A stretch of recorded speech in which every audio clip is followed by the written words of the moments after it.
धन्यवाद तापड़िया जी। Solar energy project की सखोल चर्चा के हेतु मैं विनती करती हूँ आज के प्रमुख वक्ता श्रीमान दुर्गेश जी मारू आपसे, आप हमें मार्गदर्शन कर हमारी ज्ञान की वृद्धि कराएं। श्रीमान दुर्गेश जी मारू। जय महेश। महाराष्ट्र प्रदेश माहेश्वरी महासभा का मैं बहुत शुक्रगुजार हूँ। आज श्री रामपाल जी सोनी, आप हमारे लिए एक बहुत बड़े इंस्पिरेशन है। श्री श्री किशन जी भंसाली, श्री गोपाल जी कासट एवं समाज के सभी वरिष्ठ लोगों का मैं शुक्रगुजार हूँ और आज के इस प्रेजेंटेशन की मैं शुरुआत करता हूँ। यहाँ से मैं अपनी स्क्रीन शेयर करना चाह रहा हूँ ताकि आप जैसे जैसे मैं आपको सोलर एनर्जी एक क्षेत्र के बारे में बात करूं तो आपको विजुअली वो चीज समझे और बेहतर तरीके से कन्वे हो। आशा करता हूं आप मेरी स्क्रीन देख पा रहे हैं। तो जब मैंने ये काम शुरू किया, इसके पीछे मूल मंत्र एक था कि इस काम के साथ साथ ये एक बहुत अच्छी बिजनेस अपॉर्चुनिटी भी है और इस काम के साथ साथ हम एक सस्टेनेबल वर्ल्ड की निर्मित कर रहे हैं अपने आने वाले जनरेशन के लिए, अपने बच्चों के लिए और उसके बाद में वाले जनरेशन के लिए। सोलर एनर्जी के बारे में बात करते हुए अगर कुछ कहे तो आज अपने सूर्य देवता सन से आज हमें कई लाखों करोड़ों वर्ष से एनर्जी की प्राप्ति हो रही है। ये चौंकाने वाली बात है कि जब इतनी एनर्जी हमें प्राप्त हो सकती है, यहाँ पर मैं आपको एक फैक्ट बताना चाहूंगा कि हर 24 घंटे में इतना सनलाइट पृथ्वी पर टच हो जाता है जिससे कि 24 साल तक पूरी पृथ्वी को पावर मिल सकती है। पर इतने सालों तक हम लकड़ियां जलाते आए, कोयले जलाते आए और हमने कुछ और ऊर्जा स्रोत का उपयोग किया जिससे आज ये हालत हो गई है। इतना सारा पोल्यूशन है, इतना क्लाइमेट चेंज है और कई सारी आपत्तियां हैं जिससे हम आज जूझ रहे हैं। पर कहते हैं ना, देर आए दुरुस्त आए। तो चलिए आज हम इस नए ऊर्जा स्रोत के बारे में चर्चा करें। अभी मैं कुछ सोशल और इकोनॉमिक इंपैक्ट की बात करना चाहूंगा। हाल ही हम जब जैसे कोविड 19 से उभर रहे हैं, क्लाइमेट चेंज ये दूसरी सबसे बड़ी समस्या है जो आने वाले समय में हमें बहुत परेशान करने वाली है। क्लाइमेट चेंज होता कैसे है?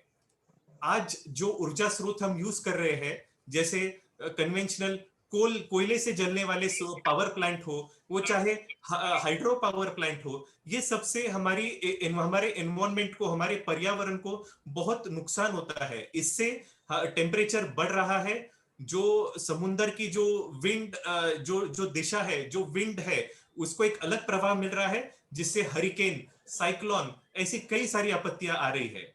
सिर्फ इतना ही नहीं, आने वाले समय में क्लाइमेट चेंज की वजह से जो रिसोर्सेस कम होने वाले हैं, इस रिसोर्सेस के शॉर्टेज से वर्ल्ड वॉर तक हो सकते हैं। डिजीजेस, कई सारी डिजीजेस जो है ये हाई टेम्परेचर की वजह से बढ़ती है, ये सब होने वाली है।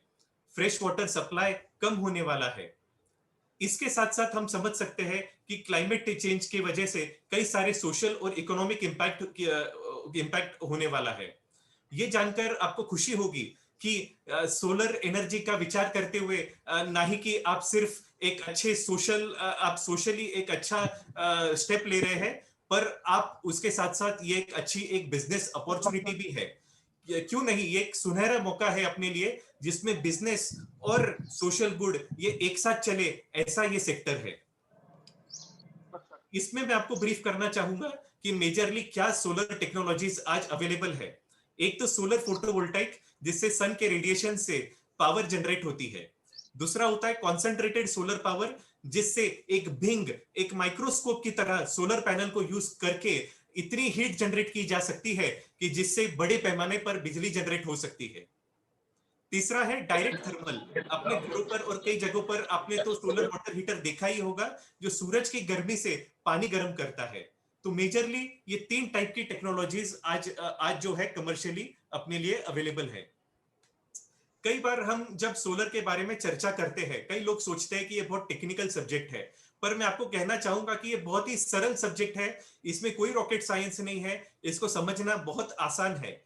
इसको आसानी से समझाने के लिए आप याद करिए कब आपने आपके जैसे आप अभी बैठे हो, आपके सामने आपका कैलकुलेटर होगा या आपके ऑफिस में कैलकुलेटर होगा। आपके कैलकुलेटर पर वो सोलर चिप लगी हुई है जो सालों साल चलती है और आपका कैलकुलेटर चलता है, उसमें ना कोई सर्विस की प्रॉब्लम आती है, उसमें ना कोई दूसरी प्रॉब्लम आती है, क्योंकि ये बहुत सरल है। जब भी किसी सेमीकंडक्टिंग एलिमेंट मतलब इस मटेरियल पर सिलिकॉन सिलिकॉन या और भी सेमीकंडक्टिंग मटेरियल पर सूर्य का प्रकाश पड़ता है तब करंट जनरेट होता है। तो ये इतना सरल टेक्नोलॉजी है। एक सोलर पैनल बेसिकली होता क्या है, ये पैनल में होता क्या है, ये एक मैं आपको थोड़े में इस फोटो में आप देख सकते हैं। इसमें सोलर सेल है। इसके इसको एक पैनल में बाइंड करने के लिए अलग प्रकार की लेयर है, ग्लास है, फ्रेम है और जंक्शन बॉक्स है जिससे करंट मूव होता है। तो इतना सरल होता है ये सोलर पैनल। और चले जानते हैं इस सोलर पैनल के कई अनेक जो आविष्कार है जिसकी अनुभूति हम कर सकते हैं। अभी सोलर प्रोजेक्ट अलग अलग टाइप के होते क्या है। नंबर एक, सोलर फार्म। आपने टीवी पर या फिर आपने न्यूज़पेपर में और कई जगह पर देखा भी होगा, कई एकड़ों में बड़े सोलर प्लांट होते हैं। इसको हम सोलर फार्म कहेंगे जिसकी साइज 1 मेगावाट से ज्यादा होती है। दूसरा जो सबसे इंटरेस्टिंग प्रकार है सोलर सोल्यूशन का, वो है ऑन साइट सोलर प्लांट, मतलब आपके अपने प्रेमाइसेस के अंदर लगने वाला सोलर प्लांट। ये बहुत सरल है, ये आपके रूफटॉप पर लग सकता है। आज अगर आप देखो तो आपके घर के ऊपर, ऑफिस के ऊपर या इंडस्ट्री के ऊपर जो फ्री स्पेस है जिसका कोई यूटिलाइजेशन नहीं हो सकता है, आप सोचिए वहां पर आप सोलर पैनल लगा करके बिजली जनरेट कर सकते हैं। और इसके जो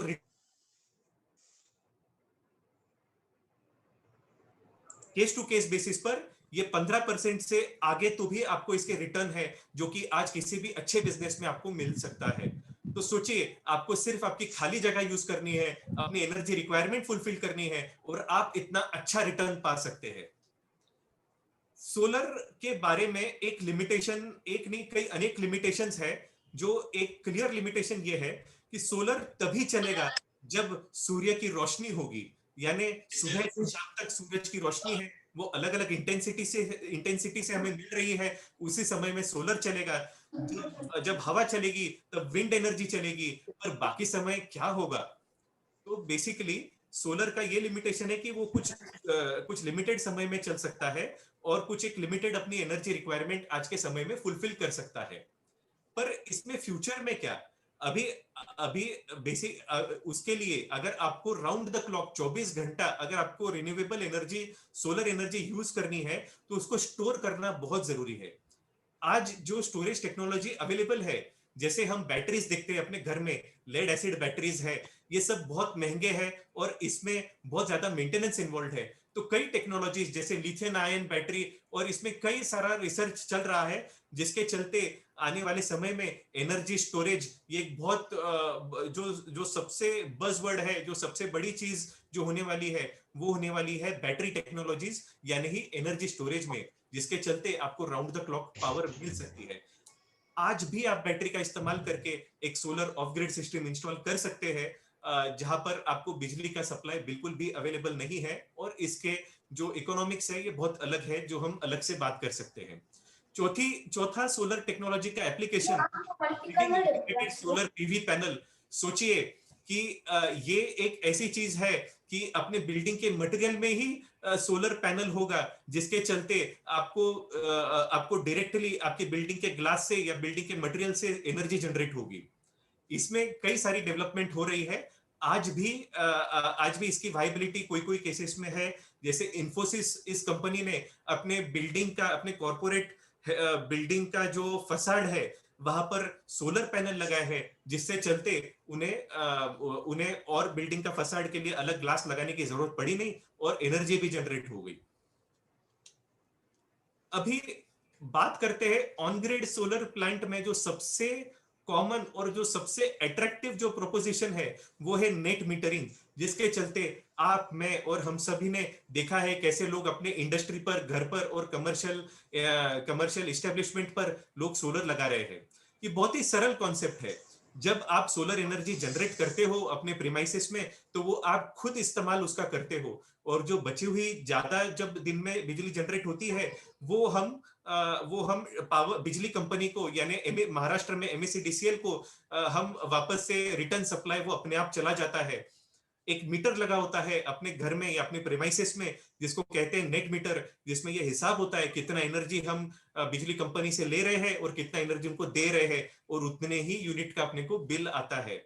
इस दृश्य में आप देख सकते हैं जैसे कि एक सिंपल सा 25 किलोवाट का सोलर प्लांट किसी ने अपने बिल्डिंग पर लगाया, उसका दिन में 100 यूनिट बना, उसके फैक्ट्री में 100 यूनिट बना, 80 यूनिट उन्होंने इस्तेमाल कर लिए, तो 20 यूनिट चले गए फिर से एमएससीडीसीएल को यानी महावितरण को, और वहां से अपने को अपने बिल में उसका क्रेडिट मिलेगा।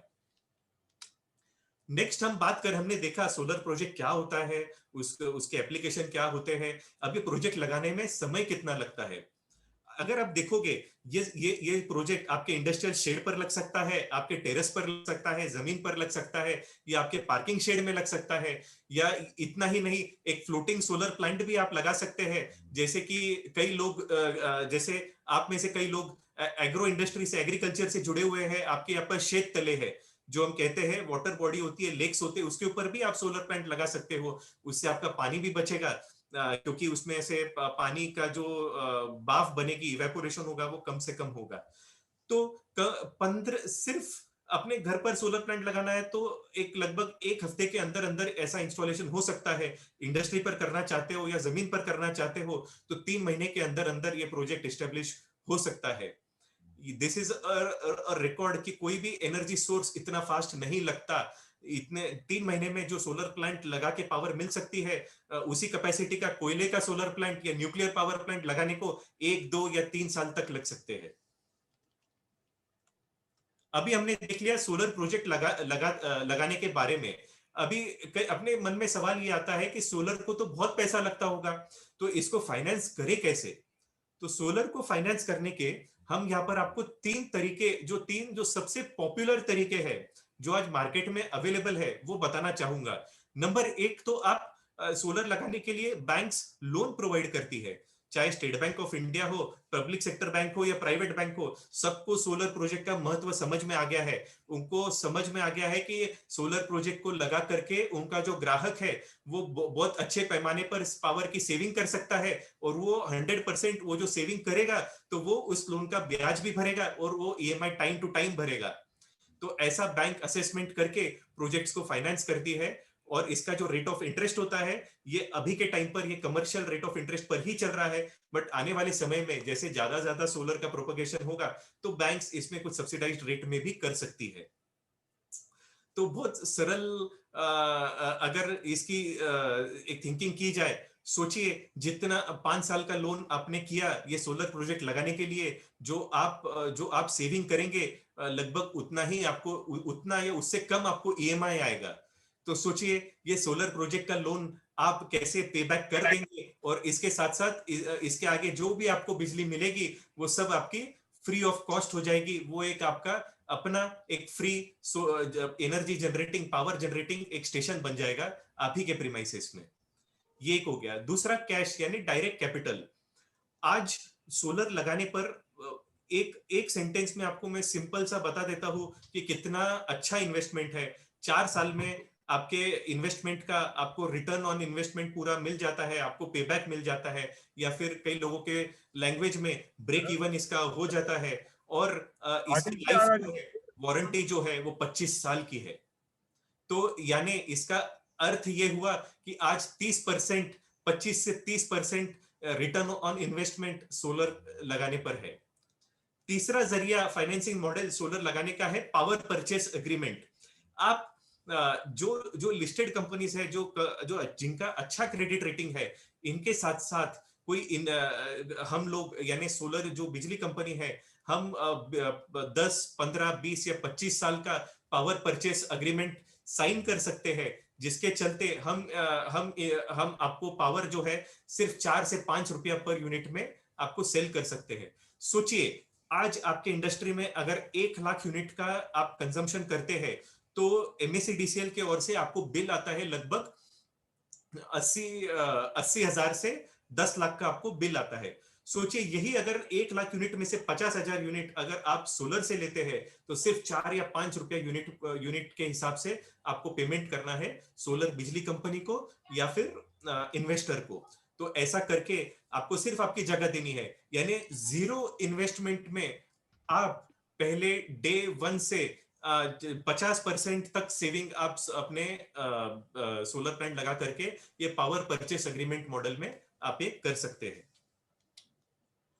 अगला अगली चीज जो बहुत महत्वपूर्ण है वो मैं आपको बताऊंगा कि देखिए आपने सोलर प्लांट लगा लिया, अभी अपने को सवाल ये आता है कि इसका क्या भरोसा, ये चल रहा है नहीं चल रहा है, कैसा चल रहा है। बट ये बहुत सिंपल है, आप सोलर प्लांट लगा करके आप आपके कंप्यूटर पर, आपके मोबाइल पर इसको ट्रैक कर सकते हैं कि डेली जनरेशन मेरा कितना हो रहा है, मेरी एवरीडे सेविंग कितनी हो रही है, मंथली जनरेशन कितना हो रहा है, साल भर में मुझे जनरेशन कितना हो रहा है। और सोलर कंपनी को भी इससे बहुत आसानी हो जाती है आपको सर्विस पहुंचाने में, क्योंकि जब भी कोई गड़बड़ी होती है या आपका सोलर प्लांट कम चलता है तो हमें भी पता चल जाता है, हमारी भी टीम जो होती है ये कंटिन्यूअस ट्रैकिंग करती है आपके सोलर प्लांट का, तो उन्हें आपको कई बार आपको पता चलने से पहले ही हमें पता चल जाता है कि यहाँ पर कुछ गड़बड़ है, हमने यहाँ पर सर्विस देनी चाहिए और यहाँ पर हमारा इंजीनियर भेजना चाहिए, और ऐसा करके इसका सर्विस एक बहुत ही ट्रांसपेरेंट तरीके से हो जाता है। तो आपने अभी तक देखा कि सोलर ये बहुत ही सरल टेक्नोलॉजी है, इसको फाइनेंस भी अवेलेबल है, इसको जगह भी अवेलेबल है और इसको आप ट्रैकिंग भी कर सकते हैं। तो इससे बेहतर अब और क्या हो सकता है। मैं आज का जो मेरा प्रेजेंटेशन है, कई लोग आप ऐसे हैं जो सोलर के बारे में जानते हैं, बट मैं आपका कॉन्फिडेंस बढ़ाना चाहता हूं और आपको आने वाली और जो फ्यूचर अपॉर्चुनिटीज है इसके बारे में आपके साथ अपना नॉलेज शेयर करना चाहता हूं। अगला देखेंगे, हमें कई बार ये सवाल आता है कि सोलर में मेंटेनेंस क्या होता है। बेसिकली बहुत सिंपल सी चीज से हम स्टार्ट करेंगे। आपके कैलकुलेटर में वो सोलर पैनल की चिप लगी होगी और आपने देखा होगा कि उसको कभी मेंटेनेंस आया ही नहीं, 99% ऑफ द टाइम उसको कोई चीज की जरूरत पड़ी ही नहीं। ये बहुत ही सरल टेक्नोलॉजी है। आपके यहाँ पर जैसा कोई एक इलेक्ट्रिकल कनेक्शन है, इलेक्ट्रिकल इंस्टॉलेशन है, उसी तरीके से सोलर ये एक इलेक्ट्रिकल इंस्टॉलेशन है और इसका जो मेंटेनेंस है ये बहुत लिमिटेड है। सबसे इंपॉर्टेंट मेंटेनेंस ये है कि सोलर पैनल्स को साफ रखना बहुत जरूरी है। अगर मैं स्पेसिफिकली महाराष्ट्र या राजस्थान की बात करूं तो यहाँ पर इंडस्ट्रियल एरिया में या फिर राजस्थान में तो कोई भी रेगुलर एरिया में डस्ट बहुत ज्यादा होती है, तो इसीलिए उस जगह के हिसाब से हम रिकमेंड करते हैं कि उन्होंने 10 दिन में, 15 दिन में या महीने में एक बार अपने सोलर पैनल का क्लीनिंग करना है। क्लीनिंग यानी क्या, यानी इसको पानी से साफ करके उसको पानी को उस पे से मॉप आउट कर लेना है, यानी निकाल लेना है। इतना ये सिंपल चीज है। इस स्लाइड पर और कुछ टेक्निकल चीजें हैं, इस पर आपको ज्यादा मतलब इसमें ज्यादा आपको सोचने की जरूरत नहीं है। हम ये कहना चाह रहे हैं कि जीसीपी सोलर कंपनी के साथ आप जुड़ेंगे, वो सोलर कंपनी आपको पीरियोडिक मेंटेनेंस दे सकती है। हर 3 महीने में उनकी टीम आकर के आपका सोलर प्लांट चेक कर सकती है कि इलेक्ट्रिकली, स्ट्रक्चरली आपका सोलर प्लांट सब ठीक है ना, इसमें कोई फ्यूचर में भी कोई प्रॉब्लम होने की संभावना तो नहीं है, ऐसा वो कर सकती है। इसको हम बोलते हैं प्रिवेंटिव मेंटेनेंस। फिर होता है करेक्टिव मेंटेनेंस, यानी जब भी कोई गड़बड़ी हो तो इंजीनियर्स उसके ऊपर एक्शन लेकर उसको ठीक कर सकते हैं। फिर ये सवाल आता है कि इसका वारंटी कितना है। तो वारंटी के सवाल पर मैं आपको ये कहना चाहूंगा कि सोलर पैनल का जो पावर जनरेशन वारंटी है, यानी वो कितने समय तक पावर जनरेट करेगा, वो 25 साल की है। इसका मतलब ये नहीं कि 25 साल बाद वो जनरेट करना बंद कर देगा। वारंटी ये कहती है कि 10 साल बाद भी आपका सोलर पैनल 90% कैपेसिटी से पावर जनरेट करेगा और 25 साल बाद भी वो 80% कैपेसिटी से पावर जनरेट करेगा। और जो बाकी जो उसमें इलेक्ट्रिकल इक्विपमेंट है उसका वारंटी होता है, स्टैंडर्ड वारंटी होता है 5 इयर्स और 5 साल, और उसको एक्सटेंड भी किया जा सकता है। यानी सोच के चलिए कि लगभग मिनिमम इसका इतना वारंटी है ही जिससे आपका रिटर्न ऑन इन्वेस्टमेंट, जितने समय में आपको रिटर्न ऑन इन्वेस्टमेंट मिल जाए। अगला मैं कुछ इंटरेस्टिंग केस स्टडीज आपके साथ शेयर करना चाहूंगा। इसमें से ये अपने माहेश्वरियों की ही है और ये सोलर से बहुत अच्छे तरीके से बेनिफिट कर रही है। तो मैं बहुत जल्द से आपको ये इंडस्ट्रीज का परिचय देता हूं। सबसे पहले आप मेरे स्क्रीन पर देख सकते हैं मारुति रोप्स नाम से बार्शी शहर में एक ग्रुप है। यहाँ पर अभी तक हमने पिछले 4 साल में 3.5 मेगावाट का सोलर पावर प्लांट, 3.5 मेगावाट यानी 3,500 किलोवाट के सोलर रूफटॉप प्लांट्स हमने लगाए हैं उनके 3 से 4 फैक्ट्रीज के शेड के ऊपर में। जब 4 साल पहले हम जब इसकी शुरुआत कर रहे थे तो हमने हमारा पहला सोलर प्लांट सिर्फ 100 किलोवाट का था। पर जब हमने जब उनको इस टेक्नोलॉजी के बारे में इसका जब अनुभव आया, इसके जब फायदे दिखे, इससे जब उन्होंने अपने बैंक लोन की पूर्ति करी, उनका पेबैक उनको पूरा मिल गया, तो उनका कॉन्फिडेंस इतना बढ़ गया कि वो लगाते ही चले गए। और आज लगभग उनकी एक मेजर पार्ट ऑफ एनर्जी हम सोलर से मीट कर पा रहे हैं, और इसके आगे भी हमारा आज भी उधर इंस्टॉलेशन चल रहा है। इसके मारुति रोप्स के जो ओनर है वो श्री मधुसूदन जी, श्री नवल जी चांडक है बारिश के।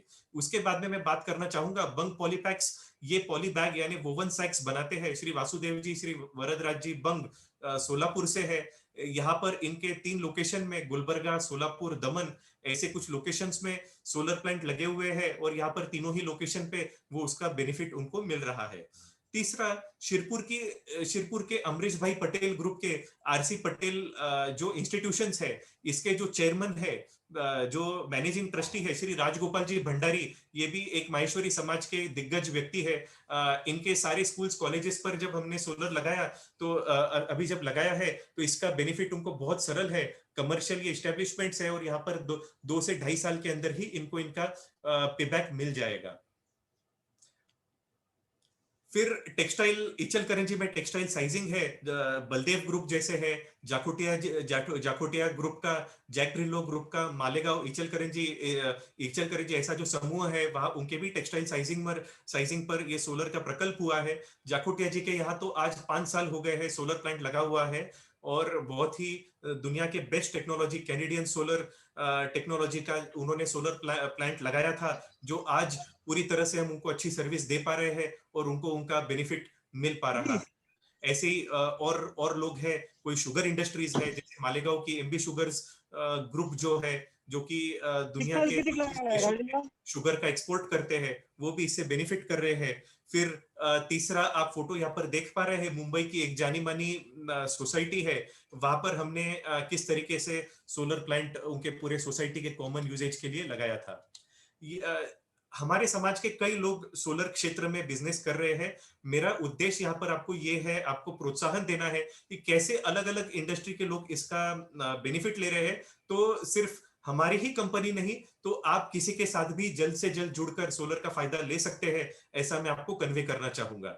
ऐसे प्रजापिता ब्रह्म कुमारी विश्वविद्यालय, ये एक जग विख्यात जो स्पिरिचुअल ऑर्गेनाइजेशन है, यहाँ पर भी हमने सोलर प्लांट लगाए हैं। कोको कोला जो एक जागतिक कंपनी है, इनके फैक्ट्रीज पर भी सोलर प्लांट का इंस्टॉलेशन हुआ है। तो ये कुछ केस स्टडीज थी कि कैसे अलग अलग उद्योग क्षेत्र के लोग हैं, वो चाहे ऑयल मिल हो, जिनिंग प्रेसिंग हो, कॉटन वीविंग हो, वो चाहे स्पिनिंग मिल हो, शुगर इंडस्ट्री हो, सभी लोग सोलर लगाकर इसका बेनिफिट ले रहे हैं। और जैसे कहा जाता है, एक अच्छा उद्योजक वो होता है जो अपॉर्चुनिटी को राइट टाइम पर आइडेंटिफाई करके राइट टाइम पे उसका बेनिफिट लेना चालू करता है। क्योंकि आज अगर आप एक दिन खो रहे हो अपने सोलर इंस्टॉलेशन का या इसके बेनिफिट का, तो आप एक सर्टेन रिटर्न आपका जो है वो डिले होता जा रहा है। अभी मैंने इतनी अच्छी बातें बोली सोलर के बारे में, पर हम अभी कुछ चैलेंजेस के बारे में भी बात करेंगे। पर कहते हैं ना, आप इनको पॉजिटिव तरीके से देखिए। कहते हैं ना कि हर चैलेंज, हर प्रॉब्लम अपने साथ सोल्यूशन भी लेकर आता है। तो सबसे पहला इशू मैं कहना चाहूंगा, डिस्ट्रीब्यूशन कंपनी हेल्थ। इसका मतलब जो एमएससी, जो अपनी महावितरण है एमएससीबी जिसको हम कहते हैं, इसके कई प्रॉब्लम है, कई टेक्निकल और कई कमर्शियल प्रॉब्लम है, जिसके चलते ये सोलर को कभी ज्यादा प्रोत्साहन देना चाहती भी है, तो इनके कई इससे प्रॉब्लम्स भी ये कहते हैं कि आते हैं। जैसे इसका मैं आपको कहना चाहूंगा कि आज पावर डिस्ट्रीब्यूशन कंपनी के ये अपने टेक्निकल चैलेंजेस है कि 12% पावर तो वो खो देते हैं सिर्फ ट्रांसमिशन और डिस्ट्रीब्यूशन लॉसेस में। दूसरी चीज, उनका प्रॉपरली कलेक्शन हो नहीं पाता, जिस वजह से आज अगर पूरे देश की बात की जाए तो लगभग 2 लाख करोड़ रुपया पावर डिस्ट्रीब्यूशन कंपनीज अपने टेक्निकल और कमर्शियल प्रॉब्लम्स की वजह से खोती है। सोलर इसमें कैसे हेल्प कर रहा है? सोचिए, कहीं कोयले के सोलर पावर प्लांट से 1000 किलोमीटर दूर से पावर जनरेट हो रही है और वो आपके घर तक आ रही है, और इस पे कितना ट्रांसमिशन और डिस्ट्रीब्यूशन लॉस है। यहाँ पर पावर प्लांट आप ही जनरेट कर रहे हो अपने छत पर, और वहीं पर पावर यूज कर रहे हो। सोचो, बिना लॉस का पावर आपको मिल रहा है। ये एमएससीबी के लिए भी बहुत अच्छी बात है कि जहां तक वो पहुंच नहीं पा रहे, या जितना लोड वो दे नहीं पा रहे, उतना पावर आप जनरेट कर कर देश की सहायता कर रहे हो।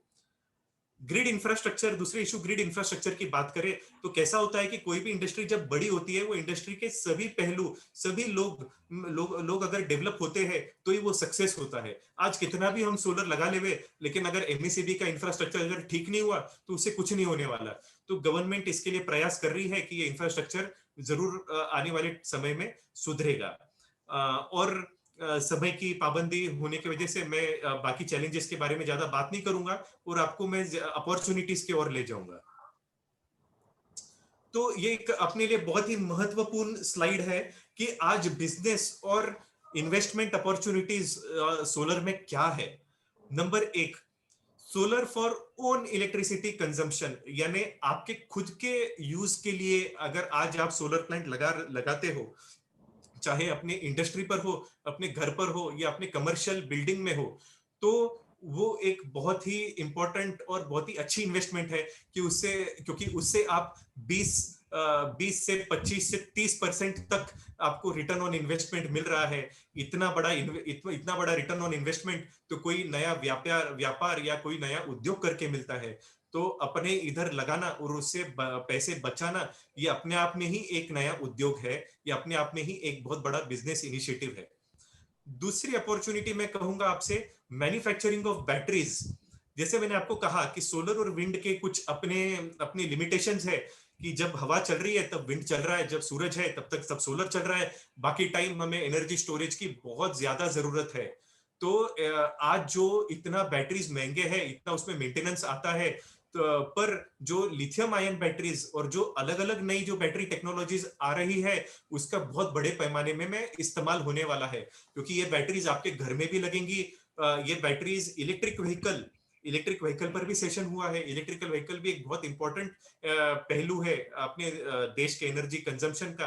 तो इलेक्ट्रिक व्हीकल में भी बैटरीज लगने वाली है, रिक्शा में भी बैटरीज लगने वाली है, कुछ साइकिल्स में भी बैटरीज लगने वाली है। तो आने वाले समय में एनर्जी स्टोरेज और बैटरीज ये सभी तरफ लगने वाली है, और इसका मैन्युफैक्चरिंग में बहुत अच्छी अपॉर्चुनिटीज है। इसमें battery manufacturing cluster, battery manufacturing policies, ऐसे सब चीजों का फायदा लेकर के आप ये एक नए बिजनेस एरिया के बारे में सोच सकते हैं। तीसरी चीज मैं कहना चाहूंगा, मैन्युफैक्चरिंग ऑफ सोलर पैनल्स। देखिए, आज अपने देश का जितना डिमांड है उतना भारतीय मैन्युफैक्चरर्स नहीं पूरा कर पा रहे। ये सिर्फ 10 या 20%, 10% से कम डिमांड पूरा कर पा रहे हैं, और हमें चाइना से, मेजरली चाइना से ही सोलर पैनल्स और सोलर पैनल में लगने वाले रॉ मटेरियल्स इंपोर्ट करने पड़ रहे हैं। इसलिए गवर्नमेंट कई इनिशिएटिव्स लेके आई है, जैसे अभी पीएलआई स्कीम आई है, प्रोडक्शन लिंक्ड इंसेंटिव। जैसे कोई हाई नेटवर्थ इंडस्ट्रीज ओनर्स है जो एक साथ आकर के, या जो खुद ये करना चाहते हैं सोलर पैनल मैन्युफैक्चरिंग, उसके लिए सब्सिडी अवेलेबल है, और इसका टेंडर आ चुका है। अगर आप में से कोई इसमें इंटरेस्टेड है तो आप प्लीज मेरे टच में, मतलब आप मुझे कांटेक्ट कर सकते हैं, हम आपके साथ इसकी और इंफॉर्मेशन शेयर करेंगे। तो सोलर पैनल मैन्युफैक्चरिंग ये बहुत अच्छी अपॉर्चुनिटी है। जैसे रामपाल जी सोनी ने हमारा मार्गदर्शन किया, कोई भी चीज करो तो लेटेस्ट टेक्नोलॉजी के साथ करो, सही जगह पर करो, और सही रॉ मटेरियल्स के साथ करो। तो उस मार्गदर्शन से हम प्रेरणा लेकर सोलर पैनल मैन्युफैक्चरिंग के बारे में सोच सकते हैं। तीसरी चीज और चौथी, एक जो बहुत अच्छी अपॉर्चुनिटी अपने सामने आई है, ये एक दो स्कीम आई है महाराष्ट्र के अंदर में। एक का नाम है मुख्यमंत्री कृषि वाहिनी योजना, और दूसरे का नाम है कुसुम योजना। इसमें क्या हो रहा है कि इन्होंने एमएससीडीसीएल ने, महावितरण ने कुछ लिस्ट दी है सबस्टेशंस की। इन सबस्टेशन पर एग्रीकल्चर फीडर है। होता क्या है कि आज एग्रीकल्चर सेक्टर को फ्री में या सस्ते में पावर दी जा रही है, जो गवर्नमेंट को नहीं परवड़ रहा है। क्योंकि आज आप सोचिए, गवर्नमेंट की बिजली बनाने की जो कॉस्ट है, ये है लगभग 5 से 6 रुपया। और यही बिजली इंडस्ट्रीज को दी जा रही है 8 रुपया पर यूनिट में, कमर्शियल को दी जा रही है 12 से 15 रुपया पर यूनिट में, और एग्रीकल्चर सेक्टर को सिर्फ 1 रुपया पर यूनिट में पावर दी जा रही है। अब ये उनको नहीं परवड़ रहा, इसलिए क्या करते हैं, पावर डिस्ट्रीब्यूशन कंपनी रात में एग्रीकल्चर सेक्टर को पावर देती है। किसान का इसमें बहुत नुकसान हो रहा है, क्योंकि रात में वो क्या करेंगे, पौधों को रात में हमेशा पानी देना ये पॉसिबल नहीं है, और रात में बिच्छू होते हैं, जानवर होते हैं, और कई प्रॉब्लम्स होते हैं। इस वजह से इस प्रॉब्लम को सॉल्व करने के लिए एक बहुत ही प्रैक्टिकली गवर्नमेंट ने सोचा है कि अगर एग्रीकल्चर सेक्टर के लिए हम अगर सोलर एनर्जी दिन के समय में बनाए, और ये पावर अगर हम उस सबस्टेशन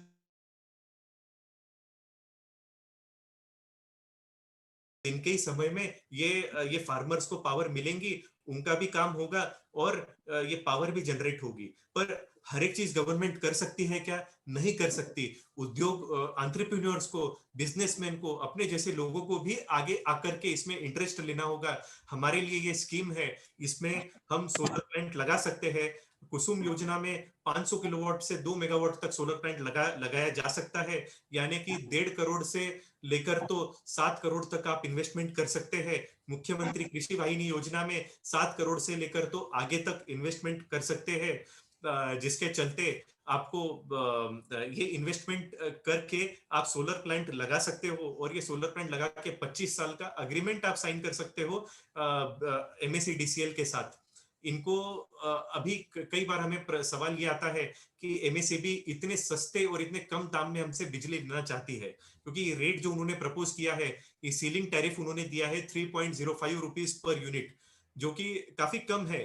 ये बिल्कुल हम मानते हैं, पर क्या हो रहा है कि आजकल देश में जो सोलर पैनल की जो कॉस्ट है, जितनी फॉरेन इन्वेस्टमेंट आ रही है, इसके चलते इतना कम टैरिफ पे बड़ी कंपनीज टेंडर बिड करती है और पावर सप्लाई का कॉन्ट्रैक्ट ले आती है।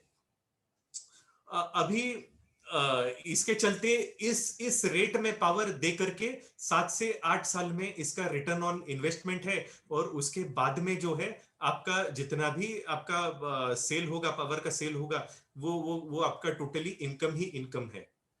अभी अपने लिए, एंटरप्रेन्योर्स के लिए, उद्योगों के लिए ये इन्वेस्टमेंट सेफ बनाने के लिए उन्होंने कई पेमेंट सिक्योरिटी मैकेनिज्म लाए हैं। यानी लेट अगर एमएसईबी के ओर से पेमेंट अगर थोड़ा भी लेट होता है, तो हमें लेटर ऑफ क्रेडिट देता है एमएसईबी। वो लेटर ऑफ क्रेडिट हम बैंक में जमा करके अपना पेमेंट अपने को मिल सकता है, वो लेटर ऑफ क्रेडिट हम यूज कर सकते हैं। लेट पेमेंट पर उनको ब्याज भी लगने वाला है। और कहते हैं ना कि गवर्नमेंट का पेमेंट लेट जरूर हो सकता है, बट वो एक अकाउंटेबल पेमेंट है जो आपको मिलना ही चाहिए और आपको मिल ही सकता है। तो इस तरीके से कुसुम योजना और मुख्यमंत्री कृषि वाहिनी योजना का फायदा हमारे MSME, medium and small scale entrepreneurs ले सकते हैं, और इसका बहुत अच्छा फायदा ले सकते हैं। और एक बहुत अच्छी चीज ये है कि इसमें महाराष्ट्र के 2500 सबस्टेशन है, यानी हर गांव, हर तालुका, हर डिस्ट्रिक्ट के पास में ये सबस्टेशन है। आप आपके बिजनेस, आपके घर के लोकेशन के पास में ये सोलर प्लांट लगा करके ये पावर दे सकते हो। अभी हम अपने जिस आखिरी अपॉर्चुनिटीज के बारे में मैं बात करूंगा, आपके कई बच्चे हैं जो टेक्निकल एजुकेशन ले रहे हैं, या कई यूथ है, कोई यंग लोग हैं जो आज अभी इस सेमिनार में हमारे साथ जुड़े हुए हैं। इन लोगों के को स्टार्टअप करने में क्या अपॉर्चुनिटीज है, इस बारे में मैं जल्द से आपको बताता हूँ। नंबर 1, आने वाले समय में स्मार्ट ग्रिड होने वाला है। यानी ग्रिड मतलब ये जो अपना जो पावर का जो इंफ्रास्ट्रक्चर है, जो मीटरिंग सिस्टम है, ये स्मार्ट मीटरिंग होने वाली है, जिसके चलते डिजिटली जो है आपका जो एनर्जी कंजम्पशन है वो लॉग होने वाला है एमएसईबी के पास, और आपके पास इसका हिस्टोरिकल प्रेजेंट पूरा डाटा आपके पास रहने वाला है। दूसरी चीज, पावर डिस्ट्रीब्यूशन के इतने सोर्सेज होने वाले हैं कि आप चूज कर पाएंगे कि आपको पावर किससे चाहिए। क्या आपको बैठे बैठे पावर सोलर से चाहिए, कि आपको एमएसईबी के किसी कोल पावर प्लांट से चाहिए। इस तरीके से आप अपना जो पावर का स्रोत है, जो सोर्स है, आप सिलेक्ट कर पाएंगे, और आप घर बैठे बैठे पावर का ट्रेडिंग भी कर पाएंगे। इसमें ब्लॉकचेन और कई ऐसी लेटेस्ट टेक्नोलॉजीज है, आईटी टेक्नोलॉजीज है, जिसका इस्तेमाल हो सकता है। तो ये हो गया स्मार्ट ग्रिड, स्मार्ट मीटरिंग के बारे में। एनर्जी एफिशिएंसी ये एक बहुत महत्वपूर्ण टॉपिक है। आज जब अपने इंडस्ट्री में या कहीं भी अपने को पावर मिलती है, इसमें बहुत एनर्जी लॉसेस होते हैं और कई सारी एनर्जी जो है, अपनी मशीनरी जो है वो आउटडेटेड होती है या किसी और कारण से बहुत ज्यादा पावर खा जाती है।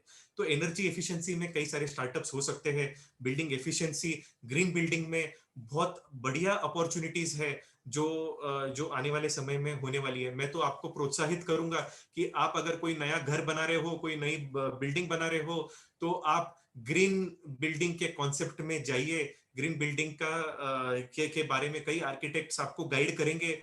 हम भी आपको उस बारे में गाइड कर सकते हैं, जिसके चलते आप एक एनर्जी एफिशिएंट होम बन सकते हैं। और जो अपने बीच में जो सिविल और बिल्डर लाइन से जो जुड़े हुए लोग हैं, उनके लिए ग्रीन बिल्डिंग एक बहुत बड़ी अपॉर्चुनिटी है। Digital analytics, big data, Mukesh ji Ambani कहते हैं कि ऑयल तो बहुत मैंने बेच लिया, जो फ्यूचर है वो है data. Data is the king, जिसके चलते उन्होंने जियो की, रिलायंस जियो की निर्मित की और डेटा सेक्टर में वो आगे ही बढ़ते चले जा रहे हैं। लॉकडाउन में भी उन्होंने फेसबुक के साथ और अमेजोन के साथ कई डील्स की, क्योंकि वो समझते हैं the future is digital, not just the future, the present is digital. और डिजिटल एनालिटिक्स में कई सारी अपॉर्चुनिटीज आने वाली है जो एनर्जी सेक्टर से जुड़ी हुई है। एनर्जी स्टोरेज के बारे में हमने बात की कि सिर्फ लिथियम आयन या एसिड बैटरी से काम नहीं चलने वाला, इसमें और लेटेस्ट और साइंस की प्रगति होके और लेटेस्ट तरीके की बैटरी टेक्नोलॉजी, सस्ती बैटरी टेक्नोलॉजी हमें लगने वाली है, जिसका इस्तेमाल हम सब तरफ कर सकते हैं। इसमें स्टार्टअप की कई अपॉर्चुनिटीज है। तो यहाँ तक हमने देखा कितने इंटरेस्टिंग बिजनेस और इन्वेस्टमेंट अपॉर्चुनिटी सोलर के बारे में है। अगर आप इसमें से किसी अपॉर्चुनिटीज के बारे में सविस्तार डिस्कशन करना चाहते हैं, मैं बहुत खुश होऊंगा आपके साथ इस डिस्कशन को आने वाले वीक में या आने वाले समय में आगे बढ़ाने के लिए। अभी ये सब के बाद में सवाल ये आता है कि मतलब हमारे कंपनी का या मेरा बैकग्राउंड क्या है और या हम आपकी सहायता इसमें कैसे कर सकते हैं। सिर्फ मैं ही नहीं, सोलर एनर्जी में मेरे कई कलीग्स हैं, कईयों की सोलर एनर्जी कंपनीज हैं, आप उनके साथ भी जुड़ सकते हैं। पर यहाँ पे मैं आपको संक्षिप्त में बताना चाहूंगा कि हमारी कंपनी और मैं इस क्षेत्र में क्या काम कर रहे हैं और हम आपकी क्या मदद कर सकते हैं। सबसे पहली चीज तो हमारी जो कंपनी है सन इंफ्रा एनर्जीज, हमारा स्पेशलाइजेशन है डेवलपमेंट और एग्जीक्यूशन में। यानी आपका सर्वे, आपका जो एनर्जी रिक्वायरमेंट है, आपके घर पे, फैक्ट्री पे, ऑफिस में, आपके सोलर फार्म के लिए जो एनर्जी रिक्वायरमेंट है, ये हम स्टडी करते हैं और ये हम बिल्कुल एज अ पकड़ के चलिए, हम ये बिल्कुल फ्री ऑफ कॉस्ट करते हैं। ये जो कंसल्टिंग है इस बारे में, वो तो एनर्जी रिक्वायरमेंट स्टडी करते हैं आपके लिए। हम एज पर रिक्वायरमेंट हम एक कस्टमाइज्ड सोलर प्लांट डिजाइन करते हैं। नेक्स्ट, हम बढ़िया से बढ़िया दुनिया के जो सबसे बड़े मैन्युफैक्चरर्स हैं, वहां से हम मटेरियल की प्रोक्योरमेंट करते हैं। सबसे बेहतर solar panel, solar inverter, electrical cable और बाकी जो इलेक्ट्रिकल टेक्नोलॉजी है वो प्रोक्योर करते हैं इस डिजाइन और आपके साथ जो भी हमारा समझौता होता है उसके हिसाब से। और हम ग्लोबली, मतलब हम इंपोर्ट भी करते हैं ग्लोबली, सबसे अच्छी टेक्नोलॉजीज आइडेंटिफाई करके आपके फैक्ट्री तक, आपके बिजनेस तक, आपके घर तक लेकर आते हैं। फिर उसे हम इंस्टॉल करते हैं और फिर हम उसका ऑपरेशंस एंड मेंटेनेंस करते हैं। तो इस तरीके से एंड टू एंड हम काम करते हैं ऑल अक्रॉस इंडिया। 60 से ज्यादा इंडस्ट्रीज और मल्टीनेशनल्स को हम सर्व कर चुके हैं, जिसमें 8 से ज्यादा इंडस्ट्रियल सेक्टर्स है, जैसे टेक्सटाइल है, प्लास्टिक है, एग्रो प्रोसेसिंग है, कॉर्पोरेट ऑफिसेस है। ऐसे कई इंडस्ट्रियल सेक्टर्स में हम काम कर चुके हैं। हमारी जो मैनेजमेंट टीम है, जैसे मेरा परिचय तो अभी कुछ देर पहले हुआ ही था। हमारी मैनेजमेंट टीम ये बिजनेस सेक्टर में कई समय से है और ये टेक्निकली बहुत ही साउंड है। हमारे डायरेक्टर्स सभी हाईली क्वालिफाइड, सभी मास्टर्स इन इंजीनियरिंग वाले लोग हैं। और इनमें से हमारे एक जो टेक्निकल डायरेक्टर है, उन्होंने तो पीएचडी भी कर रखी है। तो जैसे मैंने आपको बताया कि सोलर पकड़कर चलिए, आज आप सोलर में इन्वेस्ट करना चाहते हो, सोलर प्रोजेक्ट लगाना चाहते हो, तो बहुत ही सरल ये 5 स्टेप है जो मैंने आपके सामने रखी है। नंबर एक है कंसल्टेशन। आप आपका इलेक्ट्रिसिटी बिल और आपका गूगल लोकेशन ये हमारे साथ शेयर कर सकते हैं, जिसके चलते उसका स्टडी करके आपके लिए सबसे बेहतर सोलर टेक्नोलॉजी, सबसे बेहतर सोलर प्लांट साइज, सबसे बेहतर सिस्टम क्या होगा उस बारे में हम आपको गाइड कर सकते हैं। ऐसे सिस्टम को हम डिजाइन करते हैं। हमारे इन हाउस हमारे कंपनी में डिजाइन इंजीनियर्स है जो लेटेस्ट टेक्नोलॉजी का इस्तेमाल करके ऐसे प्लांट का डिजाइन करते हैं। सोलर प्लांट लगाते वक्त एमएससीबी के तरफ से और इलेक्ट्रिकल इंस्पेक्टर्स की तरफ से परमिशंस लगती है, उस परमिशंस का काम हम करते हैं, इंस्टॉलेशन हम करते हैं और फाइनली आपको प्लांट, सोलर प्लांट के एक्टिवेशन तक आखिरी तक हम आपका सहयोग करते हैं। हमारी मेंटेनेंस टीम ये सोलर प्लांट्स का ऑनलाइन मॉनिटरिंग करती है और कभी भी प्रॉब्लम कोई भी डिटेक्ट हुए तो उसको वो सहयोग करते हैं। तो इस तरीके से मैंने आपको बताया कि हम end to end solar plant का ईपीसी करते हैं, ऑपरेशंस एंड मेंटेनेंस करते हैं, और अगर बीओटी मॉडल में यानी इन्वेस्टर मॉडल में अगर आप पावर परचेस एग्रीमेंट साइन कर कर सोलर पावर प्लांट लगाना चाहते हैं तो उसमें भी हम आपकी सहायता करते हैं। अपने इस पिछले पिछले 6 साल में पिछले 6 साल की हमारी ये यात्रा रही है सोलर प्लांट इंस्टॉल करने की। वैसे तो मैं सोलर प्लांट में कंसल्टिंग 2012 से कर रहा हूँ, पर जो 6 साल में जो पॉजिटिव गवर्नमेंट पॉलिसीज में हमने जो सोलर प्लांट लगाए हैं, इसमें हमें काफी सारा अप्रिसिएशन भी मिला है। उसके बारे में भी कई सारे हमारे जो कस्टमर्स है ये माहेश्वरी समाज के हैं और हम इनका तहे दिल से शुक्रिया भी करते हैं। ऐसे ऐसे कुछ नाम हैं जिनके साथ हम जुड़े हुए हैं। हम कहना चाहेंगे कि हम इनके एनर्जी पार्टनर है, चाहे वो टाटा पावर हो, फिर अभी रिलायंस इंडस्ट्रीज के लिए एचएन रिलायंस फाउंडेशन हॉस्पिटल जो कि नरीमन पॉइंट के पास में नेताजी अंबानी के रिलायंस फाउंडेशन का एक महत्वपूर्ण हॉस्पिटल है, वहां पर भी जैसे हम कुछ उनकी सहायता कर रहे हैं एक सोलर इंस्टॉलेशन के साथ में। तो ऐसे कुछ जाने माने नामों के साथ हम as a energy solar energy partner जुड़े हुए हैं।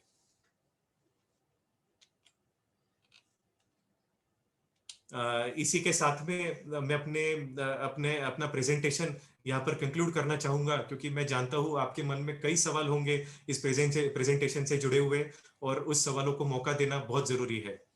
तो बहुत बहुत धन्यवाद। जय महेश इस मौके के लिए, और मैं आपके सवालों का उत्तर देने के लिए इच्छुक हूँ। जय महेश, थैंक यू।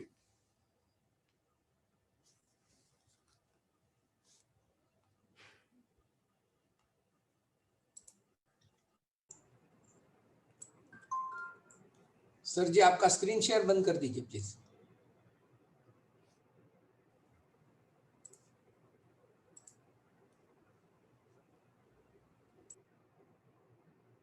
सर इसमें कुछ लोगों के क्वेश्चंस मुझ तक पहुंचे हैं, मैं आपके सम्मुख रखना चाह रहा हूं। पर किलोवाट पर केवीए कॉस्ट ऑफ इंस्टॉलेशन क्या हो सकती है, और पर केवीए कितना लाइट जनरेशन पर डे होता है, इस बारे में एक क्वेश्चन है।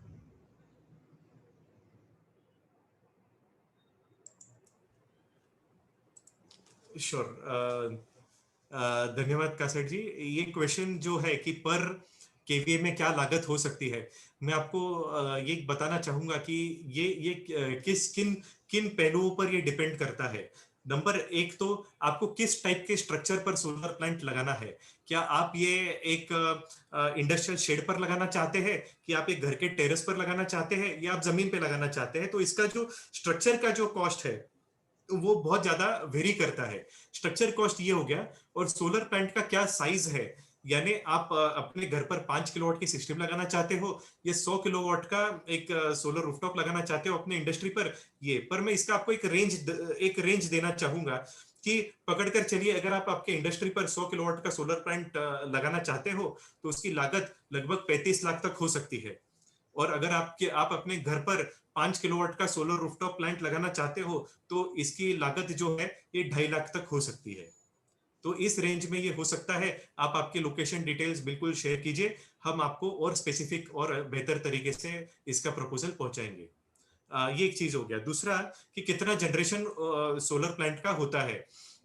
तो मैं ये एक चीज दिखेगा कि ये बहुत लोकेशन स्पेसिफिक है। अगर मैं महाराष्ट्र की बात करूं तो ऑन एन एवरेज क्या होता है कि अगर हम इंडस्ट्री की अगर बात करें तो 3.8 यूनिट्स पर किलोवाट पर डे से लेकर तो 4.5 यूनिट 4.5 यूनिट पर किलोवाट पर डे तक ये जनरेशन हो सकता है। ये काय पे डिपेंड करता है। एक तो देखिए कि आप इसको किस स्लोप पर सोलर पैनल लगाते हैं। अगर आप इसको घर पर या जमीन पर लगाते हैं तो जो दक्षिण के तरफ जो इसको एक आइडियल एंगल सोलर पैनल को टिल्ट एंगल देकर लगाना है तो उसमें जनरेशन ज्यादा भी होगा। तो आप अगर ऐसे जगह पर लगाते हैं कि जहां पर आपको इंडस्ट्री के शेड पर लगाते हैं तो उसका एक 5-10% जनरेशन कम भी होगा। ये एक चीज है। और आपके एरिया में कितना डस्ट है और आप उसको कितना बेहतर तरीके से सोलर पैनल का क्लीनिंग करते हैं, मेंटेनेंस करते हैं, उस पर भी ये निर्भर करता है। हाँ जी। और एक क्वेश्चन अभी शिवनारायण जी काकानी जी ने मालेगांव से पूछा है। उनका क्वेश्चन है कि 1 kVA अराउंड 100 kVA, ऐसा अपन कैलकुलेशन थोड़ा सा सिंप्लीफाई होने के लिए समझ सकते हैं।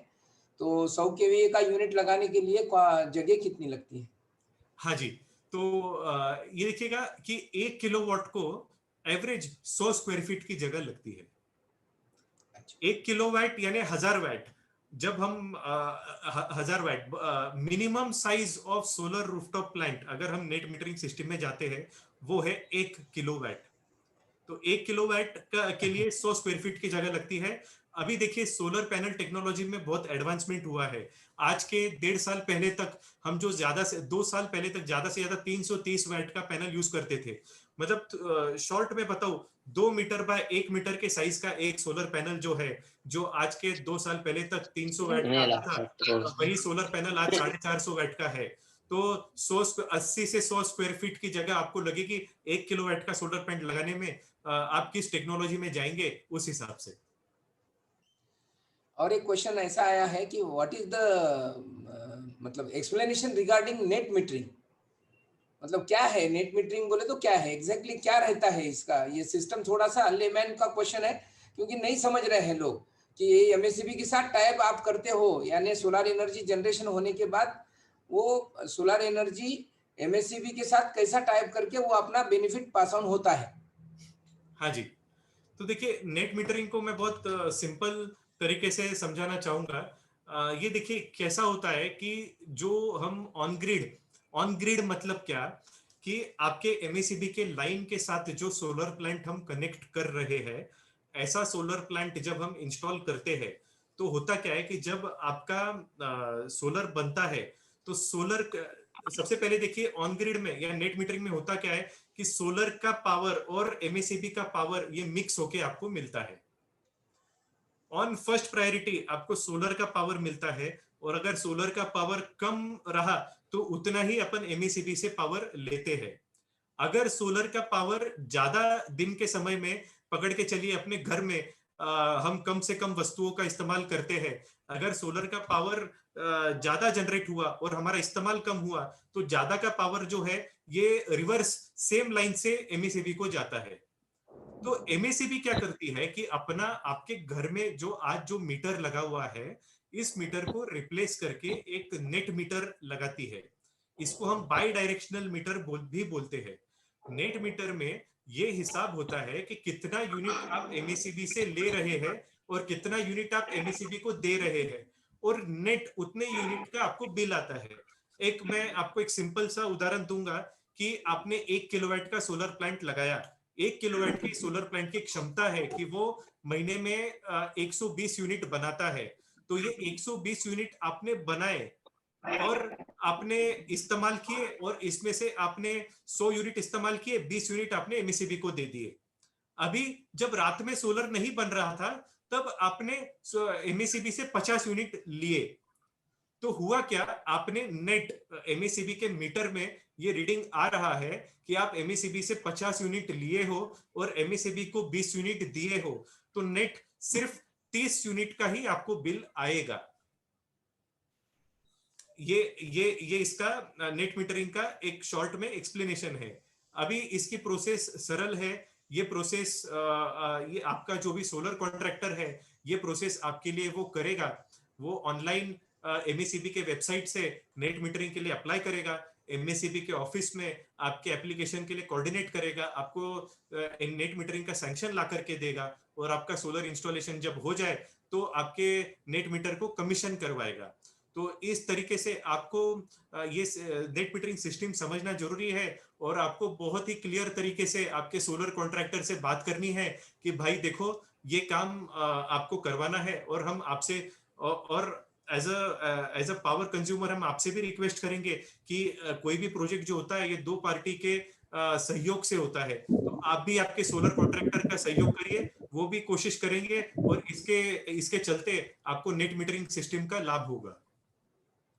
सुदर्शन जी जाजू का एक लास्ट क्वेश्चन है, project cost of water pump in the farm. हाँ जी साहब, देखिए वाटर पंप के लिए जो है मैं आपको क्लियरली बताऊंगा कि देखिए ये थोड़ा सा एक महंगा प्रोजेक्ट है, जिसके चलते जो लोग कमर्शियल फार्मिंग कर रहे हैं जहाँ पे डीजल का यूजेज है, वहां पर इसकी लागत करने से आपको रिटर्न अच्छा मिलता है। जैसे कि एक अगर कईयों के फार्म में हम सुनते हैं कि 3 एचपी का पंप की उनको रिक्वायरमेंट है। 3 एचपी के लिए लगभग 1.5 लाख रुपए की 1.5 से 2 लाख रुपए की लागत की जरूरत है, जिसमें वाटर पंप लगाया जा सकता है। अभी इसमें कई पूछते हैं कोई सब्सिडी है क्या, तो मैं आपको कहना चाहूंगा कि सोलर वाटर पंप में आज के समय में डायरेक्ट सब्सिडी जिनके पास ऑलरेडी पंप है उनके लिए नहीं है।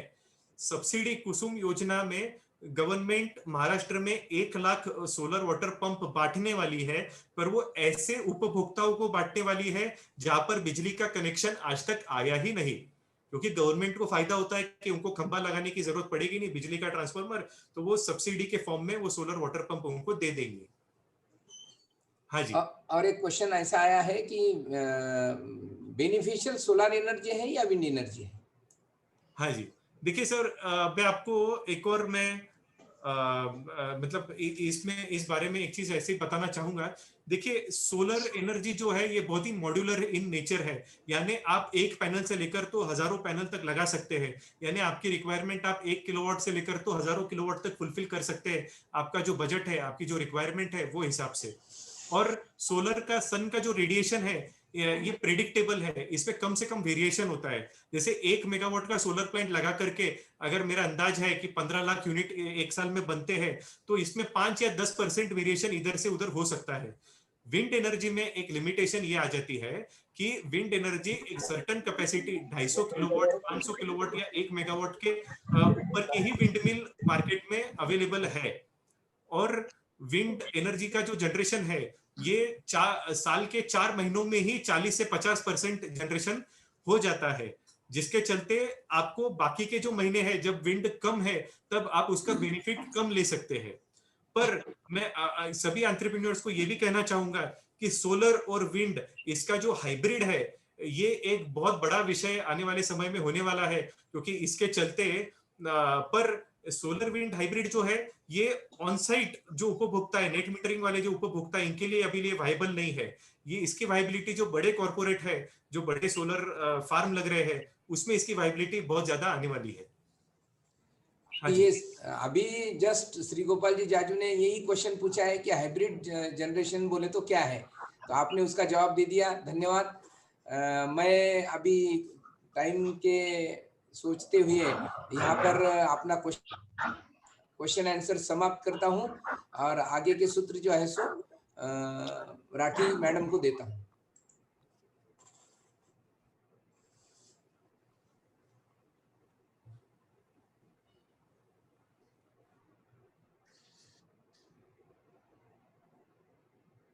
ममता जी।